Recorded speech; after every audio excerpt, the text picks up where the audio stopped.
எல்லாருக்கும் வணக்கம். எங்களுடைய தாவேக்க தலைவருக்கு என்னுடைய முதல் கண் வணக்கத்தை தெரிவித்துக் கொள்கிறேன். 5 வருஷத்துக்கு ஒரு முறை எலெக்ஷன் நடக்குது.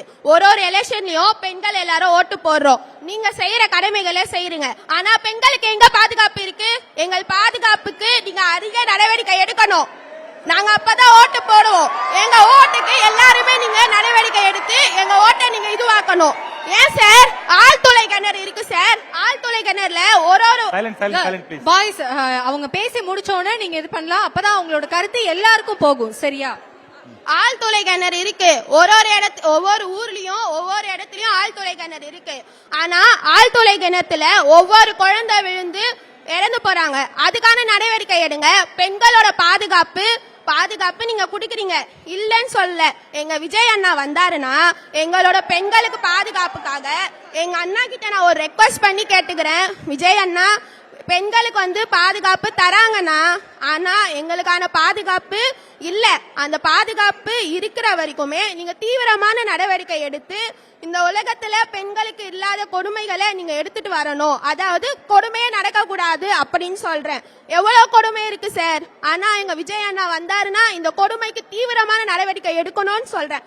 அவர் மட்டும் இல்ல, எந்த ஒரு அரசியல்வாதியுமே நீங்க வந்தீங்கன்னா உங்க எல்லார்கிட்டயுமே ரெக்வஸ்ட் பண்ணி கேட்கிற ஒரே விஷயம், பெண்களோட பாதுகாப்பு நல்ல தீவிரமா எடுக்கணும். எந்த ஒரு நடவடிக்கையோ எந்த ஒரு இதுவும் நடக்க கூடாதுன்னு எனக்கு இது பண்ணிக்கிறேன். நன்றி. ஓகே, எல்லாரும் நல்லா ஒரு பலமான கைத்தட்டல். ஏன்னா இப்படி ஒரு மேடையில தைரியமா துணிச்சலா தான் நினைக்கிறத சொல்லணும் அப்படின்னா அதுக்கு தனி கட்ஸ் வேணும். இன்னும் பலமா சத்தமான ஒரு கைத்தட்டல்.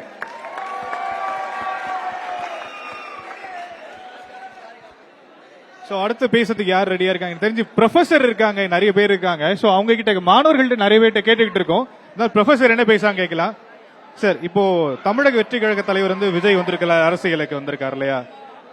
அவருடைய வருகை ஒரு மாற்றத்தை ஏற்படுத்துமா, ஒரு தாக்கத்தை கொடுக்குமா அப்படிங்கறத ஒரு கேள்வி. அவருடைய அரசியல் வருகையை நீங்க எப்படி பாக்குறீங்க? அனைவருக்கும் வணக்கம். நம்முடைய இந்த வருகின்ற சட்டமன்ற தேர்தல் பாத்தீங்கன்னாக்கா அண்ணன் விஜய் அவர்கள் அவருடைய தாக்கம் கண்டிப்பா இந்த தமிழ்நாட்டில் ஏற்படுத்தும். ஏனென்று சொன்னால் நிறைய கட்சிகள் இருக்கின்றன. அந்த கட்சிகளை பார்த்தோம்னாக்கா சொல்றாங்க, ஆனா செய்யறதுல கடைசி நேரத்தில் செய்யறாங்க. இருந்தாலும் புதுசா வருகிற நம்முடைய விஜய் அண்ணாக்க நீங்க வாய்ப்பு கொடுத்தாக்கா கண்டிப்பா ஒரு புதிய மாற்றம் ஏற்படுத்தும். இளைஞர்கள் இதற்காக கண்டிப்பா இதுக்கான முயற்சிகள் செஞ்சிட்டு இருக்காங்க. இளைஞர்கள் அண்ணா சொல்றாங்களோ இல்லையோ, உங்க ப்ரொஃபசரே விஜய் அண்ணான்னு சொல்லிட்டாங்க.